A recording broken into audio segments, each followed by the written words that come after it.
Baskey, welcome to the Town Limb Basketball and Hockey Podcast. I'm your host, Adam Hess, and with me, as always, the Sam Rockwell of Dump and Chase, Mike Regan. Mike, how you doing today? Trying to decode that, if it was a compliment or not. I don't know. I love Sam Rockwell. I wonder what the overlap on people who have, like, passionate takes about Sam Rockwell and passionate takes about Dump and Chase are. Is it just you? Probably. Yeah. Probably. What's your go-to Sam Rockwell property? Moon. So, like the only one first one I think of. Mm-hmm. 3 Billboards. Yeah, I think of him in all the Martin McDonough movies. Frost Nixon. That's not Martin McDonough. I was talking about Martin anymore. I think of him from Seven Psychopaths and 3 Billboards. You're such a Vice Great guy. Bush. You're such a Vice guy. It's crazy how often you bring up Vice. You just love Adam McKay because you bring up Vice and The Big Short more than anyone else. Okay, but now I feel like this is turning into a shaming of me. I don't appreciate that. Because you like Adam McKay. How do you feel about like Step Brothers? Funny, very funny movie. Yeah, Talladega Nights. That's also him. Funny. I don't think he did Anchorman. He definitely did those two, and then Don't Look Up. Nominated for Best Picture. That Don't Look Up. Whack. I feel like you loved it, and then I was so negative on it that I've poisoned the well. No, I was pretty negative on it. I said it was a good movie, but it just beat you over the head with a message that was like, all right, you get it. I don't think so. I think it was like you're not intelligently trying to say something anymore. I just think you love it. That's all I'm saying. Like that movie has no subtext. It's just all text. I simply think that you love Don't Look Up. I think you should just stop running your mouth. I think you should do. Mike, the 2025-2026 NHL season is in the rearview mirrors. You can see it. It's backwards now because you're looking at it in the rearview mirror. But it could seem closer than it appears. It could seem closer than it appears. Similarly to this Stanley Cup final, which to some people may seem closer than it appeared. Is that a good transition, or? That was good transition. Hey, all right, thanks. I just wanted my pat on the back. Mike, the Carolina Hurricanes are now a 2-time NHL champion, winning their second title 20 years to the day with the same team captain of their 2006 title. Captain as the coach now. Yeah, that's kind of what I meant. You know, there's also a Stahl. Yeah. It's basically the same roster. There's basically a Stahl and there's a Brenda Moore. There's no Cam Ward though. Was there? No, he plays for Tennessee. Was there an Ehlers on that 2006 team? Almost positive. I think there's only one Ehlers in the world. He's a one. Not because there has to at least be. Not because he's that good. There's just no one else with that name. I'm assuming his parents also at some point shared that name. Oh no, he changed it. Oh yeah. It was originally Ehlerstein. Came over to Ellis Island and they went, we're shortening it. It's Ehlers now. That way Americans can understand it. Mike, what is your instant reaction to the Carolina Hurricanes being the Stanley Cup champions of this NHL season? Once again, called it. You did, called it to the game. Yeah, last week I said it's over after watching Game 4, Hurricanes in 6. So, I mean, they got it together, and Vegas, didn't play. I know they won 2 games, but really the first 3 games of the series were, so drunk, and neither of the teams were playing very clean. Vegas played 3 sloppy games that they got lucky a little bit. I'm not going to say lucky, but they kind of, got the fortunate bounce, which is another way of saying lucky, and ended up winning a couple of those games. So, I definitely do want to break down Game 6 more. Particularly, let me just make sure my cat didn't delete anything. Nope, we're good. I want to break down Game 6 more particularly, but just a couple of other things I want to go through here real quick before we kind of decompress the whole series. Jordan Stahl wins Conn Smythe, officially the oldest Conn Smythe winner in NHL history. I believe you had him on your final Conn Smythe ballot. I did. I have number 3. I may have. I don't remember. I know I had Stankoven, Marner. Maybe it was Stahl for my last one, or Bussy. Who can remember? But Stahl, now the oldest Conn Smythe winner in history, passing my Bruins' beloved Tim Taylor. Thomas.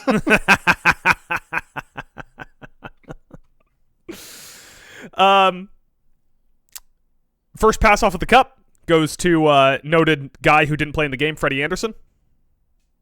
Stahl does his lap and then gives it to Freddie Adu. I'm just waiting for you to pipe in with any thoughts you have on any of this. After this, goes to Taylor Hall. I have no thoughts.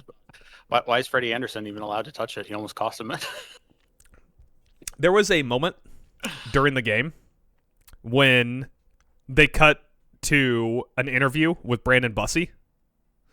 And while Brandon Bussey was talking, I was like, I was just constantly reminded of the Shoresy bit. The goalies are so fucking weird. Because Brandon Bussey talks like no other human I've ever seen. He talks like a guy who spends his entire life writing a new programming language called C++, and has been asked a question about it for the first time ever. Wait, who? Bussey. Bussey. Oh, yeah, he seems like a weird dude. He's got a weird last name. Goalies are fucking weird, man. Is he American? Goalies are fucking weird. Bussey? Yeah. I don't think so. I don't know. We'll find out. He sounded American as fuck. Probably is. He sounded so American, I'm surprised he wasn't at the UFC fight at the White House lawn. An American professional ice hockey player. Man, Canadians just can't catch a break. Yeah. Any more general thoughts from this cup? How do you feel about how's your Mitch Marner stock changed after the cup, or even more aptly, your Jack Eichel stock? The Eichel one was really surprising. At least Marner was hot like the first two or three games of the series. Well, he was hot the first two games. That's like the first three games, and then he just disappeared. But like Eichel, right from game one, didn't Eichel game three he had the hat trick? Yeah, sorry, Marner have the hat trick in game 3. Did he have another point after that? I think he had 1 point in game 4. I think he had an assist, maybe. But yeah, so he fizzled out, and then Eichel just never. I'm waiting for like the classic post getting eliminated from the playoffs. Yeah, now they tell us that so and so is dealing with this injury. Like I'm expecting to get that with Eichel. They're gonna be like, actually, his C7 through C29 vertebrae were shattered into pieces. Yeah, you wanna take a bet on what the injury is gonna be? I mean, he's had neck issues, but he hasn't had any since that surgery the Sabres wouldn't let him get. Yeah. I'm gonna say he needs to have a tongue replacement. A tongue replacement? Yeah. Living in Vegas, partying too much. Yeah, with his tongue. I don't know. I even if like I was an attractive girl at a party, and I know that Jack Eichel is married and having a child very soon, but if I was an attractive girl at a party and Jack Eichel walked up to me and I knew who he was, I still don't think I'd go home with him. Yeah? That little curly hair don't do it for you? I don't know, man. Jack Eichel's a very good hockey player. He's not exactly, Tom Brady, Rod Brindamore type. Yeah. I'm gonna say it was like a shoulder or something. I don't know. The turnovers were so weird. He had a play last game where I think he was trying to hold on to the puck for a sec to let like guys like come up the ice. So he kind of like just turned his back to the Carolina defenders and then like right inside the neutral zone and then just like stood there with his thumb up his ass for a second. Oh yeah, yeah. It was just that's when I texted you. Went the other way. Yeah. Doing? Yeah. You know what's crazy? Later on, Lazan did the same fucking thing. Is this something Torts was teaching them? Turn your back and stand there? Is that part of Torts' system? They looked so bad last night. I shouldn't say so bad. Can we talk about someone who looked bad for 6 games real quick though? Outside of Jack Eichel? About Jack Eichel. Yeah. Who? Isn't it nice that Carter Hart is both bad on the ice and off the ice again? Yeah. This was definitely a moral loss for Vegas. Like, y'all thought that you could gamify this by buying a poisoned asset, and it's nice when that blows up. Like, I know you wanted Vegas to win because you hate women's rights, but it's nice that just completely imploded in their faces. Yeah, it's almost like Karma didn't notice like him like squeak by for a second. And then the cup final, he's like, "Hey, where the fuck are you going? Get back here!" And Karma just chased him down with a baseball bat. No. Who's happiest today? I'm gonna give you a checklist, and then I do want to break down Game 6 very specifically, and maybe we'll touch on Game 5 a little bit. The two dominant Carolina games, but I want to give rank these people in order of how happy they are today, the day after winning the Stanley Cup. Jordan Staal, Rod Brind'Amour, Taylor Hall, Bruce Cassidy. Who's the happiest out of those people today? I'm gonna say Rod Brind'Amour because putting Brind'Amour over Hall. Yeah, I'm gonna say Brind'Amour number one because this was big for him. Not only because he was a former coach, wanted to get his beloved franchise another ring. He's also had to spend years being the team that always sat on their balls. They finally got through. I'm gonna say Jordan Staal because he's been there his whole career. Mm-hmm. Already won one. And so hasn't been there his whole career, but he's been in Carolina for a very long time now. He did, in fact, win when he was in Vegas. Or not Vegas, Pittsburgh. Oh, so you know what? That's right, in Pittsburgh. So I'll probably flip that. I'll do Hall second because this is something that's eluded him. And he was at a point in his career where he was no longer perceived as the player that he once was, and understandably so. Technically scored the cup-winning goal. Yeah, true. And then I'll do Staal and then Bruce Cassidy. It would be tied, Staal and Cassidy. They I'm gonna take the notebook on a few other things, just because I don't know where I'll still fit. They were doing a post-game interview with Staal after he won his second cup ever, his first as a captain, fucking 13 years after his first cup or whatever it was. They were interviewing him, and they were like, "So what does this mean to you, Jordan, to win this cup?" And he goes, "Yeah, it's been a long time since I won one of these."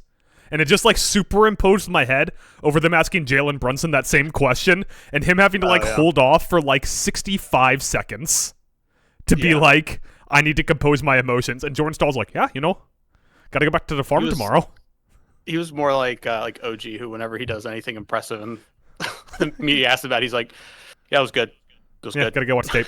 Gotta go back and watch tape. Yeah, I realize I just tipped the ball in to win the NBA Finals effectively, but we gotta get back to the tape. Gotta figure out what went on there. The other thing I have for my notebook, they were interviewing Brandon Bussey about how he got here and what it means to him, and he said that he didn't take no for an answer. And I just all want the goalies you thought. I just want to ask all the goalies involved in this cup final why that's their response to things.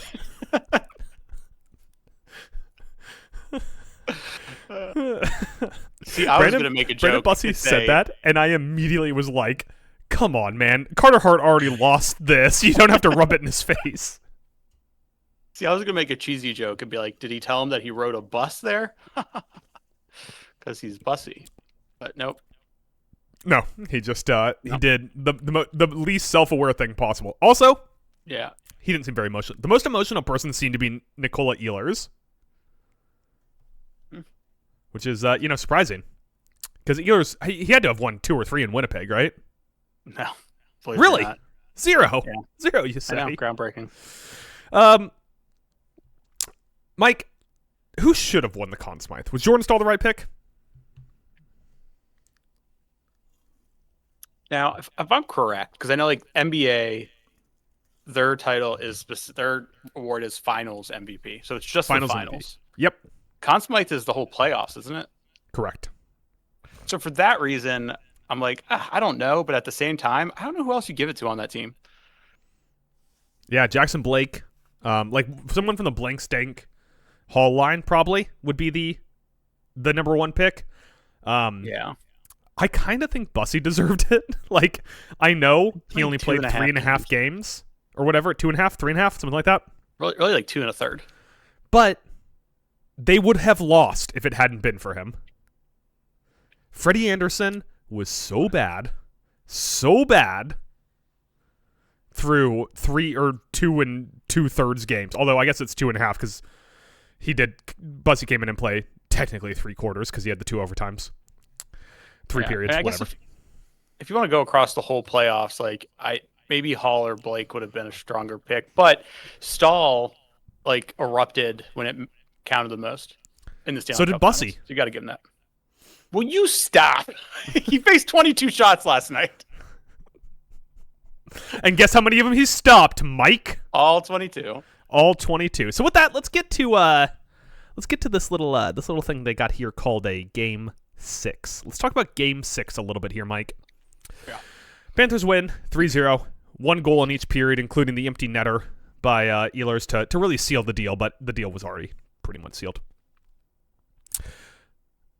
This was one of it was either the most outrageous goaltending game I've seen in a cup final in a long time, or it was the most outrageous, hey, shoot the fucking puck better game I've seen in a long time. Yeah. And I don't know which way you think it went, because, like, Bussy had a save from his ass. Eichel had a cross-ice pass that hit his stick, and by the way, on that play, Bussy had dropped his stick, so it was just a goalie flailing, because goalies don't need their stick, it seems like, but they don't know what to do when they don't have it in their hand. Like, they turn into, like a 15-year-old driving a car for the first time as soon as they lose their stick. They don't know what to do. Yeah, even if they weren't going to use it, because it was on the glove side that Eichel had the shot, but in an open net, he Nate McKinnon'd it and just hit the crossbar. McKinnon wouldn't even hit the crossbar. He did a better version of the Nate McKinnon of it. But what would you label this game as? Would you say this game was the Bussy Stone on his head game, or the Vegas fucking learn to shoot the puck game? I think it was the Carolina hockey game. Dude, how good was fucking Jacob Slavin in this game? Really good. Yeah. I almost didn't want to break out that take because I texted you early in the game and the announcers really started harping on it. And I was like, well, I don't want to seem like I was listening to the announcers talk about it, but oh my God. There was a play where Pavel Dorofeyev, a noted regular season goal scorer, Pavel Dorofeyev, was down on the right side of the ice and tried to take like a hard angle shot. And Slavin just like redirected it, and Bussy's elbow was just there suddenly, and it's just like, yeah, there's nothing you can do against these guys right now, the way they're playing. Yeah, it felt like the game was really over once they scored the second goal. But you could just, like, they had that like 12, 14-minute stretch in the second period where they did not get a single shot on goal, and you could just tell like Vegas doesn't have it. Yeah, even when Vegas went 6-on-5, they were generating shitloads of offense and still could not get a clear shot at the goal. Yeah. And that's kind of what Carolina likes to do. Like, once Carolina went up 2-0, they were like, all right, we're done. We're just going to sit on this shit and choke the life out of them. And sit on that shit and choke the life out of them. They did. Some people in Vegas pay a lot of money for that to happen to them. That's why Jack Eichel needs a tongue replacement. Yeah. Is there any other things that you have particularly to note from this? Like you said, like the action, to quote the great Robert De Niro, the juice was the action here, right? Like all the action was Carolina causing there to be no action. Yeah. What? Can I ask a question, like a looking forward kind of question? Yeah. Because this thought actually crossed my mind during that second period where I'm watching Vegas just like skate around and not be able to get a puck on net and just continually get like cut off whenever they tried to do anything offensively. Was that game so bad that you don't keep Torts? Oh, that's a pretty good take. Like, did they go out with such a wet fart that you're like, we're just going to go with something completely different? Or do you trade Eichel for Larkin? I mean, like, I feel like you got to keep Tort. No, but it's Vegas. I mean, they won a cup with Bruce Cassidy and fired him a year and 0.98 of a second year later, right? Yeah. Mm-hmm. Like, who was it? Who's the fucking coach who just got fired from Dallas last year? Pete DeBoer. Yeah. Is this like a DeBoer situation where you're like, yeah, you did a lot for us, but just don't like what we're seeing here? Also, let me ask you a follow-up question to your follow-up question. If they do move on from Torts, are they going to let him interview with other teams while Bruce Cassidy still can't, or? Neither of them can. I love the Vegas strategy eventually because they have like infinite money, and coach don't count against the salary cap, which doesn't matter because obviously the coaching deals are going to look good in a few years because the salary cap's going up. If they just hired all the best coaches and then promptly fired them while they were under contract and just had them all sitting on the bench so no other team could have a good coach. It's like that's like old school college football recruiting before you were allowed to pay players. You just have schools like taking all the 4 and 5 stars. No one can have them. They're all ours. Roll Tide. Yeah, you better put a lock and key on Lindy Ruff so he doesn't go over there and promptly get fired a year later. Just inked him to an extension. He ain't going nowhere. So when you guys fire him, are you going to let him interview somewhere else? Or No. Isn't Lindy Ruff like 900 years old? How dare you? That doesn't really answer my question. Is he? I think he might be pushing 70. Let's see. Let's play a quick game. Who's older? 66. Fuck, never mind. Fuck my game. Forget it. Fuck your game. Don't play games. This is a serious podcast. If you're generally an NHL team, you know, we always come into the Stanley Cup being like, what do we learn from this, right? If you are the, I don't know, fucking Chicago Blackhawks, how does this Carolina trophy affect your worldview of team building going forward? It takes 4 strong lines, apparently, not having an actual superstar player. And then the last 2 years where Florida won them, how does that affect your team building philosophy going forward? Are you trying to say Florida doesn't have a superstar player? I'm trying to say Florida does have a superstar player. Yeah, Bob's. I'm just saying, like, that's what I think. When I think of the Carolina's Cup win is they were strong top to bottom, but they didn't have like that one crazy like 50 goal scorer that you had to worry about. So do you think it's a little bit different than you'd expect? How many teams are just going to punt goaltending now? Well, like what was the last champion that had elite goaltending? For like regular season and postseason elite goaltending. Yeah, Tampa. I was gonna say because it'd be Tampa really because I mean wasn't the Avs, Hill wasn't Vegas. Aiden Hill Aiden Hill got hot in the playoffs. That's what's happened. I think that's what happened there. Right, and they shipped Logan Thomas out of town. Yeah, and then Bob is just old man like. I'll get good once the playoff starts. That's what he did his last 2-3 seasons. Yeah. Got to conserve the energy for that run. So if you're Winnipeg, yeah. If you're Winnipeg and you're eyeing a cup run, you trade Hellebuck for Larkin. There it is. Yeah. Seriously though, do you send Hellebuck out for skaters? No. Because you can't get hung up in just that one aspect of what builds a Stanley Cup winning team. Because you have to look at the reality of there's different ways to build a team to get there. And you have to look at the reality of it and be like, all right, yeah, if we move out Hellebuck, are we still going to be able to fill up our roster and have the 4 lines and 3 defensive pairs ahead of our average goalie to actually pull this off? Unlikely. Yes. Well, they could have had it's a balancing Nicola Ehlers on their team. I feel like we are definitely in the era of people punting goaltending. I mean, I bitched endlessly about it with the Avs, who it's like, yeah, you have a bunch of elite players, but like your goaltending is just going to fall apart randomly because your goaltenders suck. That's what happened. Edmonton, another example of that. Vegas, like these teams punt goaltending and lose, but Carolina. I mean, I don't even know if Carolina they like half punted it, right? Because they have their goalie of yesteryear in Freddie Anderson. Mm-hmm. They had their like stopgap goalie in Bussy, who were both bad in the regular season, and then had their splits where they were good during the playoff. And their guy of the future, Peter Kochetkov.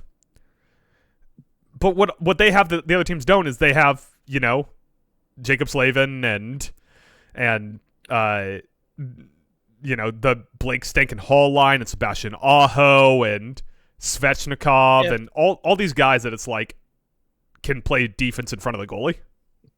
If I was good at my podcasting job, I would have thought of this earlier and looked up the numbers. But I bet you Bussy's numbers could be a little skewed by the lack of shots on goal he faced.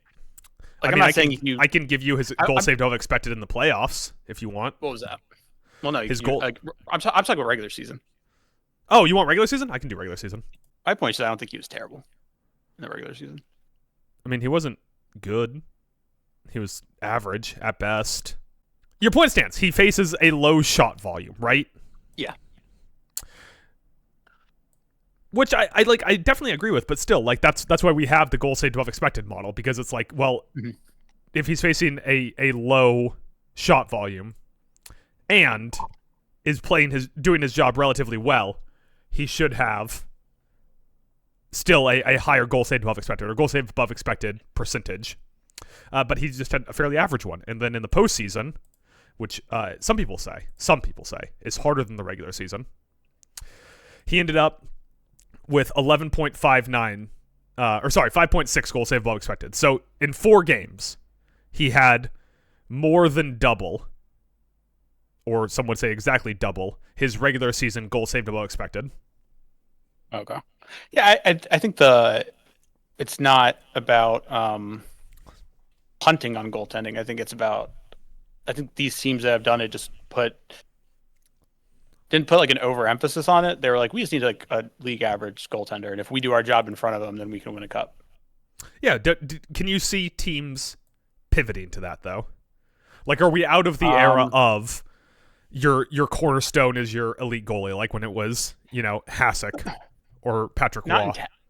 I don't think people will intentionally pivot. Like, I go back to your example, I couldn't see Winnipeg being like, we have one of the best goaltenders in the world, but teams that won cups don't have one, so let's get rid of them. I think it's more of when people are building a team, so they're going to look at the situation, be like, I got this money.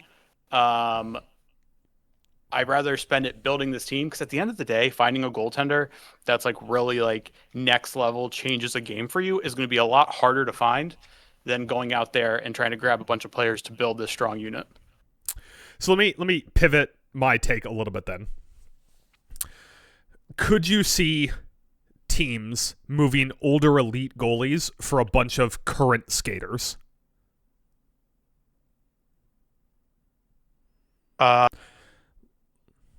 If they're I guess I could see teams playing like the cap game and being like, hey, like we have this other kid or whatever on the roster who we think he should be like solid, and we're paying him like a bag of chips and like a ticket for a free hot dog at the concession stands, instead of paying like this elite vet goaltender we have millions and millions of dollars. Then I could see that. Yeah, I just think you have to weigh your options and your needs there. I mean, it's no different than about the American goalies all getting traded away to different teams now. Swayman, Ottinger, and Hellebuck, all just getting traded away to different teams. If you're Dallas, would you trade Ottinger away for like a second pair defenseman? No. Ottinger, I'd actually consider it. I think Ottinger's really not that anything special anymore. And I don't. Guy's like 28. Dallas desperately needs another defenseman. I traded them a defenseman when I was playing Shell the other day in my franchise mode. Sitting around playing Shell over there? I was. I moved I moved Nashville to Oklahoma City, or the Oklahoma City Cowboys. Why are you giving OKC teams? Take teams away from OKC. That'd be fun. But I have to start over. I messed up. What were your options for the names for OKC? You can pick your own name. Oh, you didn't go with Bombers? No. That'd been a good one. Yeah, that seems like such the obvious pick.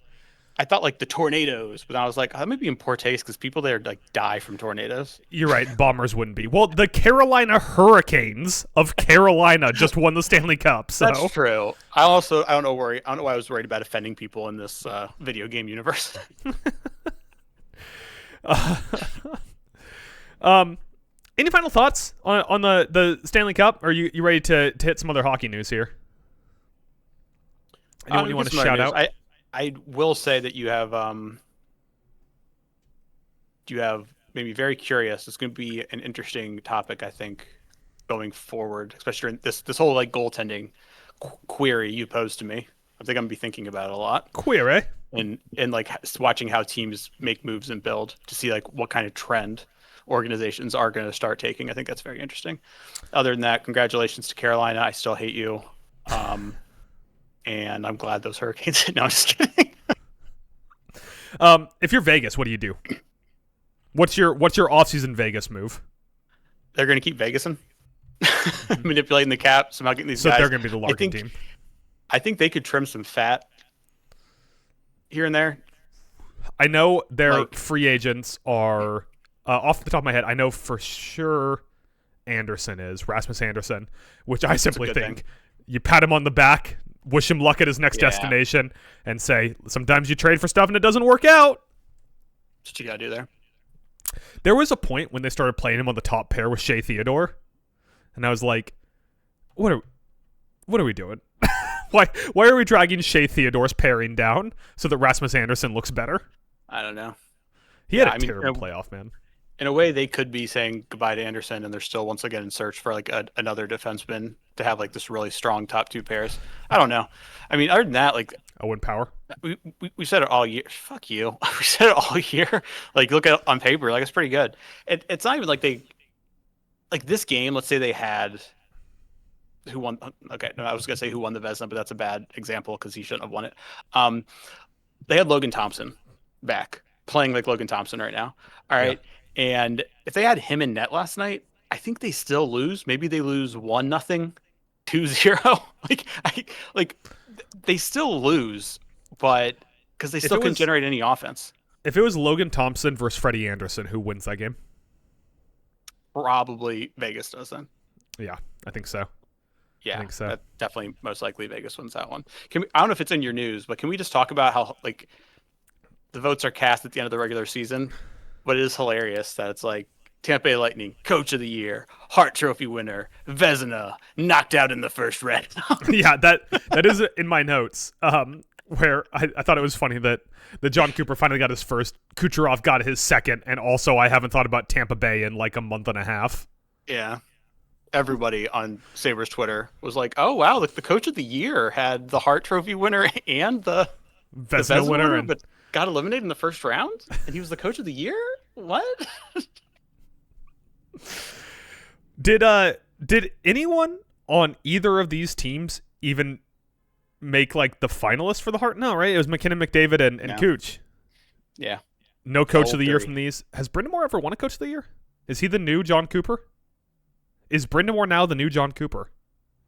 Wins one more cup, yes. You think he would have one of those years? Year. Let's see. According to Google AI, he won the Coach of the Year the following the 2020-2021 season. So yeah. Hey, can I give basically when he first got to town, turned the season around? Can I give a quick piece of advice? Oh, Brind'Amour's been there for like 8 seasons. Hasn't he been there longer than that? Or was that Jordan Staal? Maybe Jordan Staal's been there 8 seasons. I think it's Jordan Staal. Can I give a piece of advice to the NHL real quick, and then we'll go through some other stuff here. Stop having the Stanley Cup get handed out by an old overweight man. I know that he is an institution, but the Stanley Cup is cool because it looks heavy and it looks like a incredible cup. And you just have like this. You're beefing with the cup handler, that blonde dude? Yeah. With his white gloves? Yeah. That guy picking up the cup makes the cup it makes it look like a plastic toy because that guy can lift it easily. He is one of the most like recognizable sports figures who you don't know the name. They're not associated with the team. You don't know what they really do. Next to that Asian guy who does the draft lottery and holds up the cards. Like, you know that guy. I don't know his name. I don't know what the fuck he does. But I know that guy. What if you found out that the guy that holds up the cup was also the guy inside of Gritty? That would be the most amazing reveal ever. Like, especially if the Flyers ever won the cup and they're like, why is Gritty bringing out the Stanley Cup? Just rips it off. It's M. Night Shyamalan. I would take M. Night Shyamalan carrying the cup before this guy. Like, the Stanley Cup should be the most impressive trophy in professional sports. But then whenever that guy picks it up, I'm like, well, now it kind of seems like something you could buy at Target when that guy picks it up. And it's like in a case at like shin height, and he just bends over, lifts exclusively with his back, and picks it up. That thing should have heft. They should fill it with nickels. Who did he hand the cup to first? Or Jordan Staal, the captain. On a table? Okay, good. So is hockey the one sport where they're like, we're going to give it to this old white guy who signs the checks first? Oh, every sport outside of hockey gives it to the owner first. Yeah. Every sport, yeah. My other note, talking about the post celebration there, the Jordan Staal memorial. We're all celebrating here, although Jordan Staal seems more interested in when he has to pick his kids up tomorrow. Gary Bettman might be the worst speaker in professional sports. He's a very shaky man. Why is he so shaky? Is there like a condition or something? I mean, maybe it's a condition, but also like when he was speaking, he was talking about Jordan Staal, and midway through his speech, he said, the oldest. It was like, does he have an earpiece in, or is he trying to remember his fact sheet. In which case, just have him go off cue cards, man. Just have him go off cue cards. If he had an earpiece in, he should have just leaned into it and been like, wait, hold on. Nope, I'm actually being told the oldest. Yeah. Like, have all the commissioners outside of Goodell. Goodell's pretty good at it. All the commissioners need to take like one public speaking class. Yeah, Goodell. Adam Silver's terrible too. Yeah. He's creepy. Yeah. Adam Silver, when he talks, I'm like, I think I need to turn off my TV or this guy might snatch my soul. Yeah. But anyways, Mike, turning away from the Stanley Cup final. Can I say one more thing? Go for it, brother. The best picture from the Cup celebration that I've seen is the shot of Rod Brindamore clutching the Stanley Cup, and he's like crouched, kind of, and like leaning back and like screaming. I'm like, oh, that's a cool pick. I still hate your guts, Rod Brindamore, but that's awesome. Congratulations. I don't know how you can hate Rod Brindamore. I know you have personal sports hate history with him, but like I forgave Jimmy Butler. I think it's time you forgive Rod Brindamore. No. Yeah, I still told him congratulations. All right, I'm still professional about it. So I want to go through a few things here. First off, let's look at next year's Cup odds. I'll tell you this, Mike. Mm-hmm. The power rankings are out for ESPN. The Cup rankings are out on pick your gambling website of choice. Mm-hmm. And I'm starting to think that the guys working there over at ESPN just really like the gambling odds for power rankings going into next year. But makes their job easier. Mike, do you want to try to guess the top 6 in odds to hoist the Stanley Cup next year? Carolina. Yep, Carolina at 7-1. What number are they? 1. That's so lazy by sports books. Every time it's like, who just won it? They're the favorite next year. I don't want to spoil something, but the Knicks ain't number 1 on the NBA. Oh, that doesn't surprise me. But I like it. Keep us hungry. Colorado's up there. They're number 2 at 8-1. Dallas. Dallas is not in the top 5. Top 5. They're not in the top 6 either. Reason. Okay. Tampa Bay. Tampa Bay is number 6 at 12-1. Okay. Minnesota. Minnesota, number 7. They're outside the top 6. I feel like there's a handful of teams I'm thinking. One I refuse to say on principle. I'll say it. They're definitely not up there. Sabres aren't in there, obviously. No. Sabres are behind Ottawa. Montreal getting some love, maybe? Montreal is also behind Ottawa. What? Behind Ottawa? Both Montreal and Buffalo are behind Ottawa. The team that didn't make the team that got knocked out in the first fucking round got embarrassed in 4 games. If it makes you feel any better, the Sabres are tied with the Anaheim Ducks. Oh, I'm gonna shoot myself. That's what it makes me feel like doing, Adam. All right, fine, fuck it. Vegas. Yeah, Vegas is 3 at 15-1. 15-2. Sorry, 15-2. Okay, I'm gonna say this name. It's the one I refuse to say on principle, but I'll say it. I'd be pissed if it's Edmonton Oilers. Edmonton Oilers are number 5 at 11-1. I'm not surprised because they still have 2 of the greatest players in the world. Plus, well, one of which is the greatest player in the world. But still, according to not gonna happen. According to the Hart, Kucherov is the best player in the world. Oh, that's true. This year. I don't know. Give me the one I'm missing. Florida.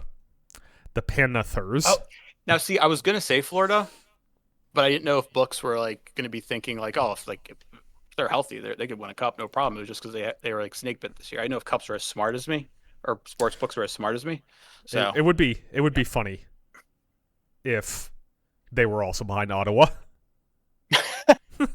Funny enough, Ottawa's actually second. There's like 30 teams behind them. They love Brady Tkachuk. You know what I love, and I would be so pissed about if I was Gritty / the guy that hands the cup trophy out. Mm-hmm. The Flyers at 50-1 are behind such powerhouses as Toronto, Columbus, the LA Kings, and the New Jersey Devils. Man, Toronto's really fallen. How far down is Toronto? Toronto is 40-1. Yeah, they've really fallen from grace. Maybe because they were bad this year? You think that's why? Yeah. And they don't currently have a head coach? It's a fight you can't help but just love watching. Yeah. Well, they're getting Gavin McKenna, and he's going to knock out anyone that talks about his mom for an entire season. True. I have to get into NHL draft prep because I actually want to get back onto like that being a thing I pay attention to. Mm-hmm. But the name I saw is like number 1 the other day. It wasn't Gavin McKenna. Can't remember who it was. Let's see. Let me see if I can pull this up. If I can spell Tankathon right. I think it was Freddie Adu. You know the World Cup's going on right now, and you wouldn't believe it. Freddie Adu isn't even on the American roster. Is it Chase Reed? Is that who you saw? Chase Reed. That might be who I saw. Or Caleb Malhorta.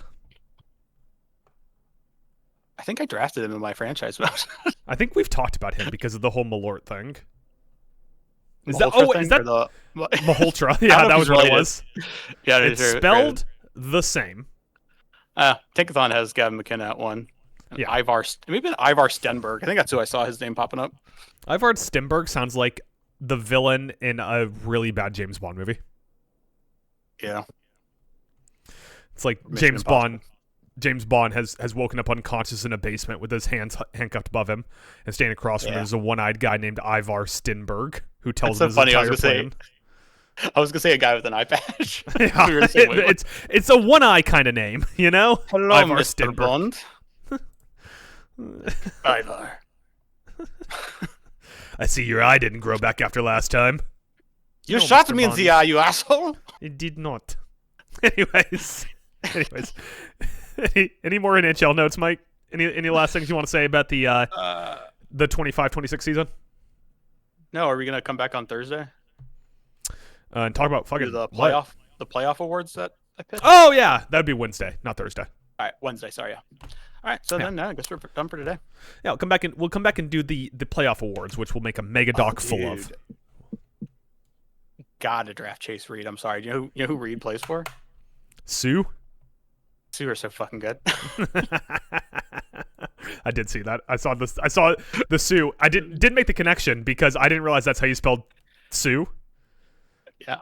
And I was just when I saw it, I thought of so what? I'm still a rock star. Rock star. Yeah, way different direction than I took. Mike, let's transition over. Let's do what Pink should have done years ago and transition over to basketball. The New York Knicks won the NBA championship for the first time in 50 years after...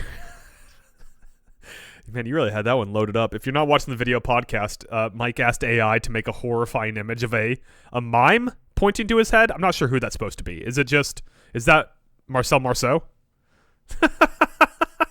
Knicks to the championship, bitches! You have Party's still going. Party's still going. You have champagne?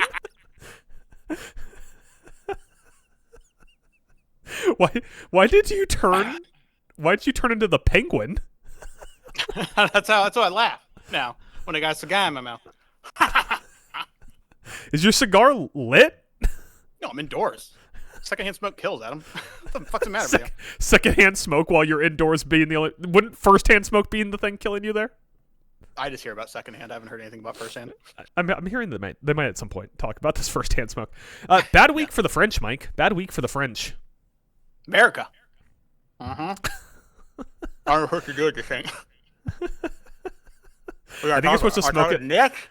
I think you're supposed to smoke it over really the course of a very long time. Like, you're supposed to smoke it over the course of hours. Mm-hmm. Mike, I wanted to figure out with this, and I know you have a lot of questions, so I'm gonna let you take the lead here in a second. I did want to bring up two things. First off, why is this still being called Bing Bong, a thing that happened 2 years ago in the opening game of the regular season? Because we was smoking that Wemby pack. That's why. Bing Bong. Second, what's the series going to be known as? Is it the OG Tip series? Is it the Brunson 45-point game series? Is it the Wemby I'm in your head series? What is this series going to be like shorthanded as? It's going to be known as definitely for the comeback, the 29-point comeback, which you wrongfully said 27 in our text conversation the other day. 27 and a half. 27 and a half. 29 was their largest deficit. Exactly. So it was a 29-point comeback. Mm-hmm. That's how comebacks work. 15-1 after to end their run through the playoffs. Mike, you said you had some questions, so I'm gonna let you take the wheel on this segment as the resident Knicks fan. Well, here I'll tell you what, they're kind of like forward-thinking questions. So do you want to talk at all about the game and the series first? Yeah, let me. I kind of want to get your take on what the biggest effect is coming out of this, right? Like, what changes for the different people involved? How does this? What is the future for Wemby in accordance with this? Does he get better? Do we know how to beat Wemby now? Is Brunson a bona fide greatest Knick of all time guy? Is he at least on the Mount Rushmore? Is Tom Thibodeau okay with the solution here? What is your takeaway for the individuals involved in this win? Well, starting with Brunson, he is one of the greatest Knicks of all time. But is he the versus no. one of? That's what I want to know. I think we will look back on him as one. I think in the moment, because people always love histories, like they may say something different. But I mean, they even show the most points in a playoff run by a Knick. Ewing's 1 and Brunson is like 2 and 3. But Ewing can't be the best Knick. He simply can't. People usually say Clyde. Yeah, I'll take Clyde Frazier, but Ewing can't be the best Knick. He didn't win a title. Sure. There's a whole theory about that. I don't know if you've heard. I'm old. I'm not old enough to have watched, Clyde Frazier play basketball. I've only seen him in goofy suits calling Knicks games. Uh-huh. But he's usually considered like the greatest Knick of all time. I don't know if Brunson. That's so funny. I was just watching Melo's podcast, 7 p.m. in Brooklyn. He had Jeremy Lin on so they could squash the beef and talk it out.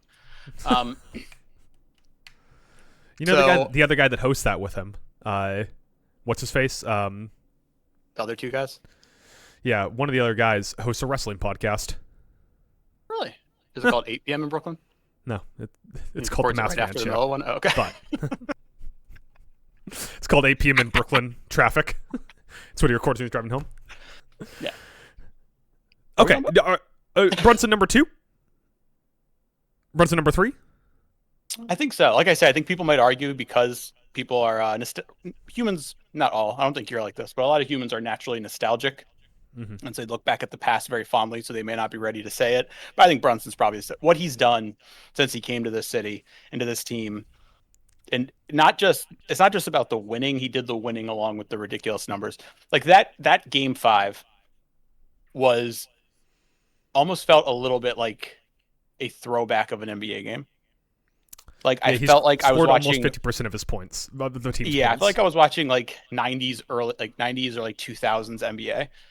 Or it's just like this other team, and then LeBron is having to do all the scoring. LeBron in the 90s? It's Kobe. Come on, man. No, I said 2000s as well. The comp is Kobe for this one. Yeah, definitely. The comp is Kobe. And it was just unreal to watch him. Like, he hit that unconscious level. He hit that Steph Curry level. It was beautiful. It was a beautiful to watch. 45 points. The rest of the team is 49. Oh, speaking of that, I meant to put a screenshot of it above here. But during the game, we were texting between the third and the fourth quarter.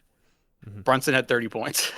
And I said to you, they're hanging around. It's probably going to take Brunson scoring 15 in the fourth, but they can win this. And Brunson scored 15 in the fourth, baby. I don't know how to do it, Adam. I don't know how to do it. So you got Brunson with 15 in the fourth, and you got Hurricanes in 6. Genius. So let's a couple other Knicks guys here. I want your your Knicks fandom take on. Mm-hmm. What's the feeling on Cat right now? So that's interesting. That was gonna be like one of my questions, is because there was a report like either like right before the finals that the Knicks were still like not, even if they won a championship, they are still kind of trying to figure out what to do with the Cat situation. He is set to make a lot of money. An absurd amount of money, Mike. He's gonna make $61 million. That's it. 61 million is the number. And that's a player option. Mike, you want to hit me with the Russillo? I was going to throw to you for that. I think he's going to pick that one up. I think he's going to pick that one up. So I wonder if it's a situation where they go to Cat and they're like, hey, thank you so much for helping accomplish what we brought you here to accomplish. But, it's just the numbers don't work. We got to make a move. Yeah, and he had a really bad really bad game 5. It was basically his only really bad game, and part of that was because the refs were letting anyone get away with anything unless it was Karl Anthony Towns, in which case he could sneeze near someone and would get called for it. Mm-hmm. But he had stretches where he was the best player on the team during the playoffs. Those first 2 games that the Knicks won in San Antonio, you guys don't win them without Cat, especially game 2. No, absolutely not. Yeah, you don't win game 2 without Cat and without Wemby not realizing what way Stephon Castle was facing. Yeah. I think that I'm just going to ask this. I don't even know if there's a point in bringing this up, but I do want to know what the feeling on OG Anunoby is right now. I think that he's probably solidified as one of the best Knicks of all time just because of the tip. Yeah, I mean, even though he was quiet in that last game, he had a great finals. He had a great playoffs. He was just like, even if it wasn't a night where he was like going off like he did during the comeback game, he was still just a very like steady hand, like very consistent throughout the whole playoff. Someone you could rely on. Great defensively. It's so crazy when he comes out and they announce him at 6'4", because I'm like, that dude plays bigger than 6'4". Oh yeah, he's like, if I saw him staying next to LeBron and he was shorter than LeBron, I'd be like, huh, LeBron's wearing lifts. Yeah, exactly. Yeah, that's so weird. Another guy, quiet playoff. Bridges, worth the picks. We won it. Fuck them picks. He hit some threes in that game. So fuck them picks. Nova Knicks for life, baby. And where does, to close out the starting lineup here, where does Josh Hart rank in the all-time role player rankings in your head? I mean, he'll forever be like a cult fan favorite in New York. Who's more of a cult fan favorite right now, him or Mitchell Robinson? I think Hart. I think Hart should be, but I know that Knicks fans are weird. They're be, like, you tell me a big man that rebounds a lot and can't shoot free throws, fucking sign me up. Yeah. The flip to the other side here. What's your feeling going forward about Victor Wembanyama? So that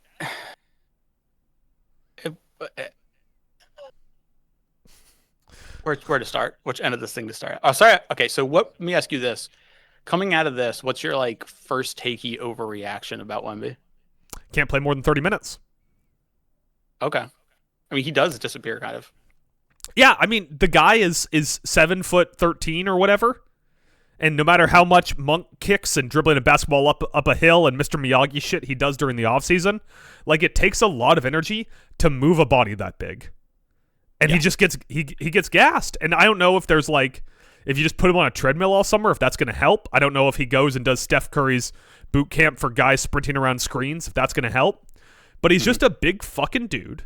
And once he gets to 30 minutes, I mean, he was gassed repeatedly. Him and Stephon Castle and Devin Vassell were all gassed. So is it a conditioning thing? Is Mitch Johnson, or as a prominent podcast calls him, Black Elon Musk, secretly bad at basketball or bad at basketball coaching because he won't get his team to condition? They did like the opposite of the Miracle on Ice. Legs feed the wolf, gentlemen. There you go. That's what I was waiting for. Jesus Christ. The fucking pause forever. The one line you wait to say as soon as you get the chance. Champagne went straight to your head. My God. Yeah. So it's funny because I think the last time I was on talking about basketball with you, which may have been after game 1, I think, or it was after game 2. I said, like, how did they get Wemby to show up earlier in the game? And now I'm wondering if that's by design to try to keep him to not disappear in the fourth.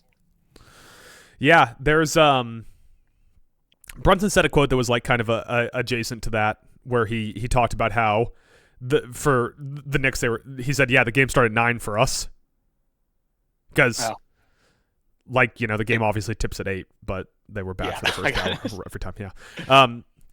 And I don't know if you could do that by design unless it's like glaring, right? Like when you play like slightly post prime Shaq or even to a level prime Shaq, you could probably gameplay and being like, that guy's gonna be out of breath in the fourth, right? Yeah. But like, I don't know if they were doing that with Wemby. Like I can't imagine intentionally getting down 16 points in an elimination game because you know the entire team's gonna be gassed. Yeah. That's true. Oh no, I was saying it from the other side. Is that like Wemby's playing at half speed in the first quarter? Like those first 2 games, it felt like he didn't show up until the game got like later on. Yeah, but And I was think he in the doing final that to reserve his tank? But that doesn't really make sense either. in the final 3 games, I think that it was the opposite, right? I think that he was Yeah, playing. came He out played strong. his best basketball in the first half, and then turned into a French cigarette by the end. I mean, the numbers have been out there. It's like 60 something, high 60s or low 70 something percent of the time the Spurs were leading that series, like on the scoreboard, because they literally Yes. came out every game youthful and full of energy. Has anyone called Kenny Atkinson to see who analytically won the series? Even like analytically, the Cavs are in Game 7 tomorrow. Yeah. Oh no, they have James Harden and he's arrested. Oh, that's right. So, and that was like a big thing. So first I'll say the other thing about Wemby is I think he's a dirty player, dude. And part of it could just be like frustration and being young and immature or whatever. I think he's a player. passionate player. I think he gets frustrated and does shit. Like Brad Marchand is a crafty, dirty player, right? Right. Like Brad Marchand will stick you in the nuts the second the ref's not working or looking. Like Brad Marchand would be a great 90s WWE heel. Wemby wouldn't be. Like Wemby, if we're like in kayfabe, Wemby would get caught by the ref every time. Now in real life, he didn't because the refs would see him do stuff and they'd be like, "Boy, look at that Wemby! Isn't that fun?" But in like the wrestling kayfabe world, he would constantly be getting caught by refs because I don't think that he's not sitting there being like, "How can I get a little advantage by kicking this guy in the Achilles tendon or something?" He just gets like really frustrated and throws an elbow at Nas Reed's head or shoves Jalen Brunson down. Yeah. Then that one they did a call, and then even the league even reviewed it and then upgraded after the game, which they can do. And then in the next game, he got called for a flagrant. Had they upgraded that one, he would have been suspended the following game. Yeah. Yeah, he had 3 penalties that could have been flagrants that would have gotten him suspended, and none of them were called flagrants. Yeah, and there was one in the last game where he literally stuck his foot right underneath Jalen Brunson's landing, and that was 100%. You try to tell me it wasn't intentional. He was looking down at his foot while he was doing it. That was fucking intentional. Once again, like I don't know how intentional it is. I think that he was like over committing to his zone or his area. I don't think that he was out there like, you know, Kelly Olynyk on Kevin Love trying to dislocate his shoulder or whatever, or like Zaza Pachulia just like I feel getting upset. I think he's closer to like a Draymond Green dirty player than he is a like cold calculated dirty player. That's what I thought of, was he might be like the next, like he might be the new Draymond Green. It would be so hard for him to punch someone in the nuts. Like how high are his fists up? Yeah. It would be very obvious. It'd be like playing Mortal Kombat where you have to like like go down for your low kick. Yeah. That's what we'd have to do. What's your takeaway from Wemby going forward? I mean, it's fair. He probably will be in that position again. I can't imagine it not happening. It did feel like. Well, I'm just waiting for it to come out that he actually owns Epstein Island now, and that way he gets thrown in jail. Like a thing that they kept hammering, which is kind of like a stereotype, like not a stereotype, but what's the word I'm looking for? Cliche. Thank you. A cliche things to mention was like how inexperienced the Spurs team was, but like there was an aspect to that they look like the less experienced team. And also, as crazy as that sound, because I was very lukewarm on his hiring, I think Mike Brown outcoached Mitch Johnson. Absolutely, no question. I mean, even with all the stuff we talked about like the Mitch Johnson's players getting exhausted early. I mean, Wembanyama in the regular season had very few games over 32 minutes, and in the playoffs or in the final was routinely playing games over 38. Like, I mean, in the second round of the playoffs against Minnesota, Wembanyama would play 32 minutes, right? And against OKC, he had a game where he played under 32 minutes. But in the final, he's playing like 38 minutes and he's just gassed. On top of that, like his rotations with his guards made no fucking sense. And that's all not to mention the fact that he had multiple blunders on inbound plays that he drew up that led to losing situations. I mean, you even think about like the foul at the end of the game where they just need to wrap up Brunson to get him to shoot free throws and hope he goes 1 for 2 and they have plenty of time.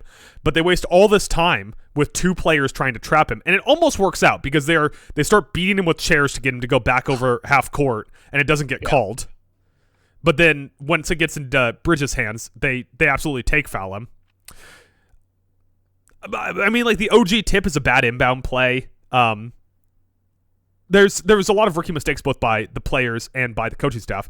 Most of which was, why was Dylan Harper not in the starting lineup still? We're in game 5. Dylan Harper has been your best guard, and why is he not in the starting lineup still?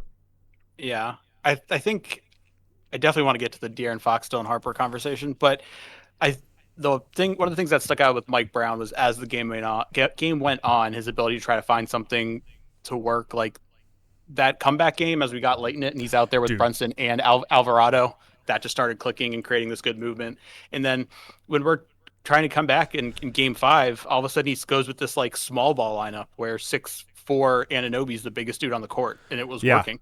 They were when it was Cornette and it was a small ball lineup, they were slaughtering San Antonio. And then Wemby came back in, it fucked up for 2 possessions in a row. And what does Mike Brown do? He calls a timeout and rotates the lineup. Yeah. So but also like games 3 and 4,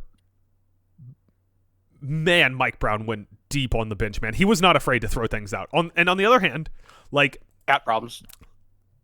Yeah. Game That's 5. What got like Huck Porty on the floor in an NBA Finals game was Cat getting fouled early. But even then, like they just wanted to beat the shit out of Wemby late on. You know who they put in? They put in Huck Porty again. They put in Jeremy Sohan on him again. Mitchell Robinson is on him. Like Wemby could not get a break. There was always some big body just leaning against him. But you look at the opposite end of that, and like in an elimination game, and some of it's roster construction, but Mitch Johnson is still going 9 guys deep at most, and it is a massive overstatement to say they went 9 guys because Carter Bryant played 6 completely ineffective minutes in game 5. Yeah, and like taking that back to Dylan Harper, like they made the point of how the Spurs bench was outscoring the Knicks bench for a lot of the series. No. Dylan Harper was outscoring the Knicks bench. And it begs the question, like, is De'Aaron Fox just like the appendix of the Spurs in that they don't really need him, but he's going to be a pain in the ass to get rid of? Yeah, they don't need him. There's nowhere he can go. I also think he's the Jack Eichel of the series. Like, he doesn't have the Jack Eichel pedigree, but I think he was hurt. He was hurt going into the series or into the postseason. And I think that he had some kind of lingering injury because De'Aaron Fox is better than this, but he missed made game some 1 of boneheaded OKC series. Yeah, he missed game 1 of the OKC series, which means he was hurt like a month ago at this point. It feels like the game 1 of the OKC series happened in 2025. But for sure, De'Aaron Fox is better than this guy. He's just not better than Dylan Harper will be in 2 years. Yeah. And so maybe it's time. Yeah, maybe it's time you pivot. I looked at his contract because the extension kicks in next year and the way his pay fucking balloons. And I remember when they signed that contract because it was last season they traded for him and they inked him to that extension. And I feel like both of us were in the same mindset at the time. I can't speak for you, but we were like, I don't hate it, but that could in the future that could not be great for you. We'll have to see how it plays out. Yeah, it looked like at the time it looked like a contract that was going to eventually be a problem. Yeah. No matter what. I think Dylan Harper was so good year 1, it's now becoming a problem sooner than they thought. I mean, also the crazy thing is like Dylan Harper was so good in year 1 of the playoffs. In the regular season, he was like whatever. The spotlight got bright and Dylan Harper turned into the second best player on the San Antonio Spurs. But in the regular season, 11.8 points, 3.4 rebounds, 3.9 assists, 50% field goal. I think Dylan Harper is good. Dylan Harper can hoop, but as a Knicks fan watching that series, I hated him with a fiery passion, and the announcers made it worse because every time he touched the ball, they'd be like, "A 20-year-old? Can you believe that? He's a rookie." Oh my! What? Did you know he was a rookie? For me, that's kind of how I remember Brunson's first year in New York. Oh yeah. Where they were like, this little guy, look at him. He's out there just scoring. Look at how small he is. Oh my God, he's so cute. I can fit him in my purse. Yeah, I think the only possible option is moving into the starting lineup. And like, look at the guards ahead of him. Devin Vassell had a bad game. Stephon Castle in games 4 and 5, his only asset was he's the only guy who could guard Brunson effectively. Like, there was a point near the end of the comeback game where they got a switch where they got and the Spurs accepted the switch pretty easily. They switched Brunson onto Vassell, and Vassell's like a top, I don't know, 30 shooting guard defensively, right? Like Vassell's good defensively. But Stephon Castle was so good against Brunson that they took that switch, and guess what? Brunson scored. So, Castle and Harper, I feel like, have to be the front court or the back court moving forward. I just don't know how you could go any other way. Yeah. I mean, we'll see how, once the finals gets more in the rear view, what people's opinions of De'Aaron Fox will be. I say as of right now, coming out of the finals, everybody, in the football community is dunking on him because he didn't have a great finals. He obviously went for that layup in the comeback game, and everybody was like, "What are you doing?" I think Charles Barkley's words were like, "It was a dumb play." Like, why did he do that? Yeah. No. Any more discussion you want around these final two games, or you want to burn through some of your forward-looking questions here? I think I already touched on some of them, but we can talk more going forward. Yeah. I was looking at these two teams cap space wise, and it's very hard to get a good picture of NBA cap space because of all the aprons and rules and bird rights and if you go to their spot rack page, that's what it says. It's cap used, and it's tax, first apron, second apron. I'm like, can you just tell me how much space they fucking have? Yeah, the thing I always do with NBA contracts is I just in my head checklist if they're second apron or not. Think of second apron as they're at the cap, basically. They're not making any moves. Gotcha. They aren't making any improving moves. They can contract dump and stuff like that. But the important things with the second apron are if you're there too long, you lose your mid-level exception, and you can't take in more money than you send out. Even the first apron, you can't take in more than you send out if you're a repeater in that apron. But just think if someone's at the second apron, they are effectively capped. Gotcha. So I think the Knicks are pretty much capped. Really? I believe the Spurs are pretty close to it. Really? I have to the Knicks with their 9,000 All-Stars from other teams. You're telling me the Knicks that brought in OG Anunoby, Josh Hart, Jalen Brunson, Karl Anthony Towns, and Mikal Bridges, you tell me they're capped? Yeah. And the only reason their payroll isn't the most expensive in NBA history is because Brunson was like, yeah, I'll take a discount. I'll Tom Brady this shit. $100 million, potentially, he left on the table to do that. Yeah. So Brunson deserves all the credit in the world just for being the first guy to put his money where his mouth is and say, no, I want to win a championship more than I want $100 million. Okay, so this says that the Spurs cap space negative 64 million, but then it says first apron space 52 and second apron space 65. So they're in the first apron. Okay, so they have. Oh no, I'm sorry. They're above the cap but below the first apron. Yeah. Okay, gotcha. So they could make moves. Because I was neither of these teams, when I looked at it out of curiosity, have anything notable departing, except for one man. Mitchell Robinson himself is a free agent. Mitchell Robinson, hear me out, makes sense on so few teams outside the New York Knicks. But hear me out. Who else needs a throwback big? What if, instead of putting out bum-ass Luke Cornett, Wemby takes a rest, and their mentality goes, we're just going to shut them down, and that's how we're going to win our Wemby-less minutes. And they drop a bag at Mitch Robinson's feet. They're so impressed by him, losing to him, they have to have him. Yeah, do you use them? I don't know, man. Part of the reason Mitch Robinson works so well is because you can play him on the court with all of the really high quality shooting wings the Knicks had, and Brunson. And Cat can play a stretch four, and guys can just rain shots, and Mitch Robinson can grab offensive boards. Mm-hmm. On the Spurs team, the Spurs bench unit, can you point to me who the guy who's hitting shots with Mitch Robinson on the floor is? I guess Dylan Harper, if they don't pull him off. I was going to say Dylan Harper, dude. Anytime he misses, Mitch will just get the board. I think what you're saying, though, Mitch is such a a gadget player. He fits in just a certain kind of scheme. He makes sense on the Knicks. He makes a lot of sense on the Knicks. Yeah. If he wasn't on the Knicks, you have to be okay, what's a good seventh man role for a player who can't shoot at all and can't they could strategize against him just by hacking him over and over again. It's it would help if you could play him with, OG Anunoby, Landry Shamet, and Jalen Brunson at the same time. So if you had to put, speaking to the two guys we talked about, if you had to put percentages on it, De'Aaron Fox spends all of next season playing for the Spurs. Mm-hmm. I am going to put that. I'm going to put it at 50-50. Because I think that the Spurs are going to do the classic thing where I think the true answer is your big free agent signing is Wemby getting all this experience and having another year of play, and Dylan Harper improving, and Stephon Castle learning how to hit shots in a playoff game.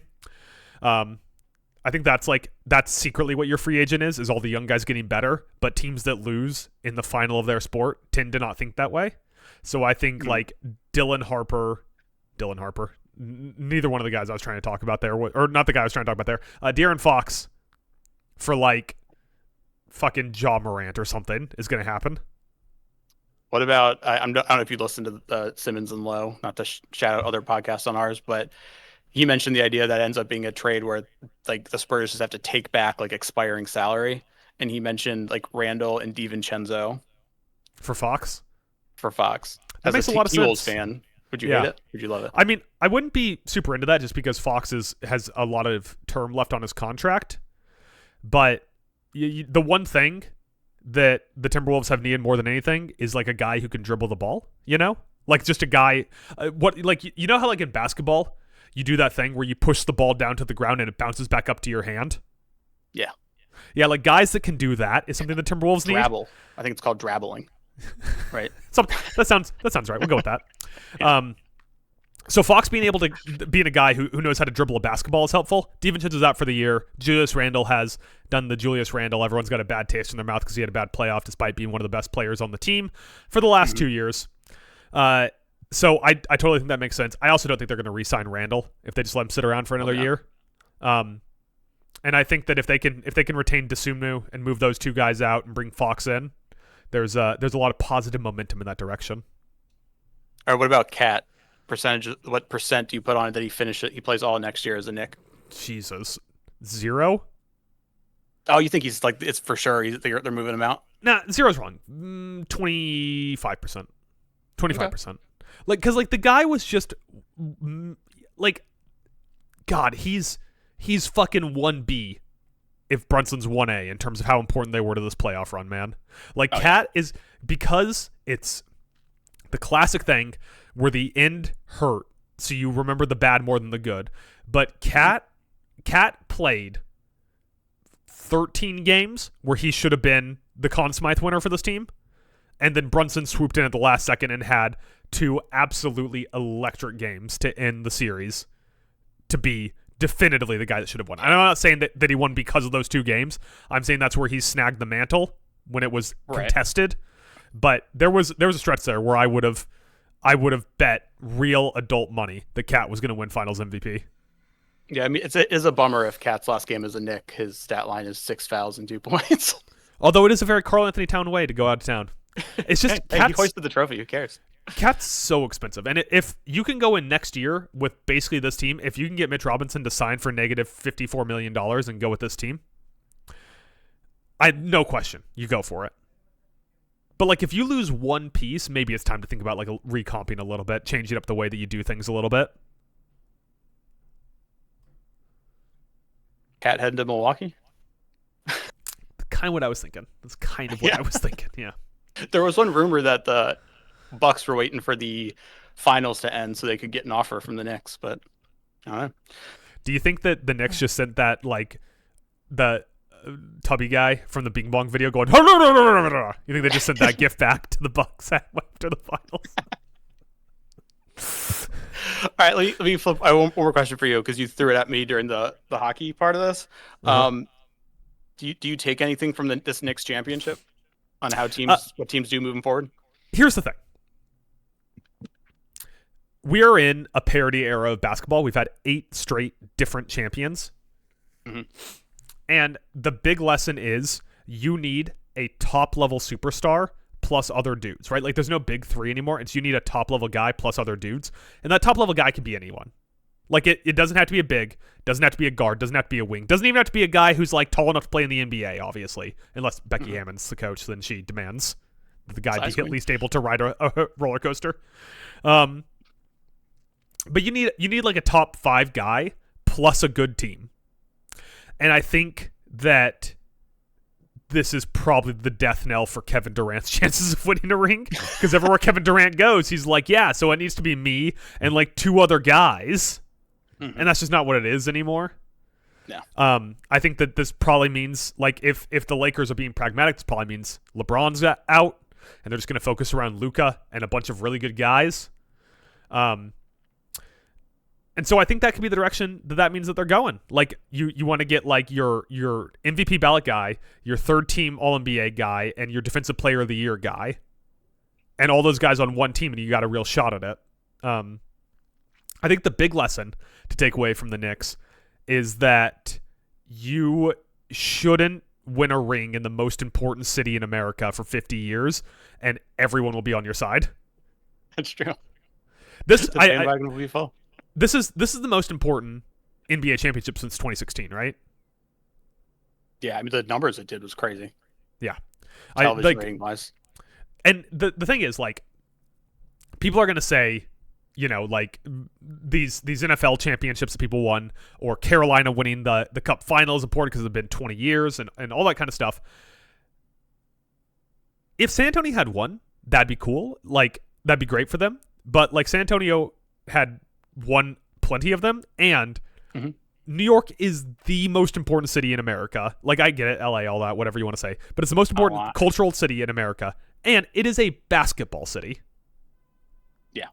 Like, the Giants winning, especially because they play in New Jersey, but the Giants winning means less to New York than the Knicks winning. Mm-hmm. So this is, I think that, like, the big takeaway that you should have from this is this should be the championship that we just take some time to enjoy. I agree. Also, yeah. Shout out the legend, the king himself, King James, because with the Spurs failing, that means he is still the only man to lead his team on a 3-1 comeback. Yeah. So get fucked, Wemby. You know. You don't got that king mentality. Don't got that Mamba mentality. That's what I always said. Don't got it, kid. You don't got it, kid.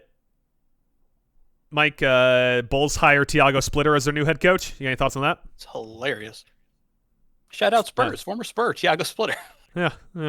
He was the interim coach for that really good Portland run they had this year, where they ended up making the play-in despite no one feeling like they had a shot. So good hire by the Bulls.